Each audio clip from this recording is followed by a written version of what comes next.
Don't forget to like, subscribe, and hit the notification button to not miss any stories. My name is Daniel Jacks, and this is the Varginha incident, a real alien encounter. Nestled in the heart of Brazil, Varginha was a small, unassuming town.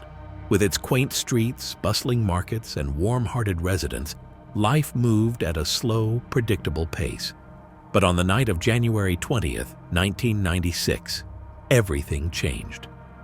As the sun dipped below the horizon, casting an orange glow over the town, 3 young girls, Lillian, Vanessa, and Thaisa, were walking home from their school.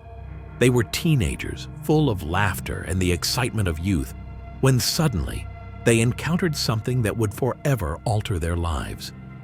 The girls were passing through a vacant lot when they noticed a strange creature crouched near a mound of dirt. At first, they thought it was a dog, but as they drew closer, they realized it was something far more otherworldly. Standing about 4 feet tall, the creature had dark skin, large red eyes, and a peculiar head that seemed oddly shaped, almost like a bulbous melon. In a moment of sheer terror and disbelief, the girls froze. The creature turned its gaze toward them, and in that instant, a silent understanding passed between them. The girls ran, fear propelling them faster than they had ever run before, their hearts racing as they reached the safety of their homes. The next day, the girls recounted their experience to their families, who were understandably skeptical. However, the story quickly spread through the town, and soon enough, others began to share their own encounters. Reports emerged of strange lights in the sky, unusual sounds, and even sightings of similar creatures. As the news reached local authorities, they dismissed the girls' claims as mere hallucinations or a prank. But the whispers of something more sinister began to circulate. People reported seeing military vehicles in the vicinity, and rumors of a cover-up started to take root. As the story gained traction, journalists from across Brazil flocked to Varginha to investigate.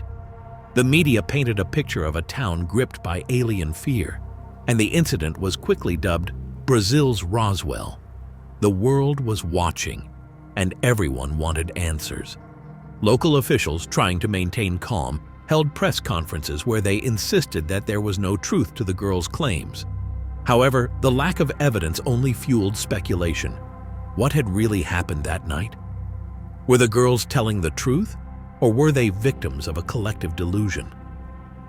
Amidst the chaos, several eyewitnesses came forward, each with their own chilling stories.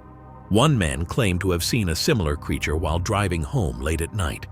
He described it as moving with an unnatural speed, darting across the road and disappearing into the shadows. Another resident reported seeing strange lights hovering over the town, illuminating the night sky in an otherworldly glow. One of the most compelling accounts came from a group of soldiers who claimed to have been dispatched to investigate after reports of the creature surfaced. They described a high level of secrecy surrounding the operation and spoke of having encountered an unidentified flying object in the area. As the days turned into weeks, the presence of the military in Varginha only intensified. They set up roadblocks, restricted access to certain areas, and conducted searches that seemed to be aimed at suppressing information. The town had become a hotbed of conspiracy theories, with some locals suggesting that the government was hiding evidence of extraterrestrial life.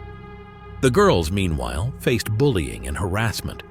They were labeled as liars and attention seekers, yet they remained steadfast in their accounts. The pressure mounted, and they were eventually taken to the hospital for psychological evaluations, further fueling the fire of speculation. In the wake of the incident, scientists began to take an interest. A prominent researcher, Dr. Ademar José Gomes, launched an investigation into the reports. He interviewed witnesses, examined the physical evidence, and even conducted tests on soil samples from the area where the girls had seen the creature. Dr. Gomes concluded that the reports were credible and suggested that something unusual had indeed occurred. However, his findings were met with skepticism from both the scientific community and the government. The pressure to discredit the incident was immense, and many feared for their careers if they openly supported the idea of extraterrestrial life. In the years that followed, The girls grew up, each carrying the weight of their experience. They remained friends, often reminiscing about that fateful night and the impact it had on their lives. The town of Varginha, meanwhile, became a pilgrimage site for UFO enthusiasts, eager to catch a glimpse of the place where it all began.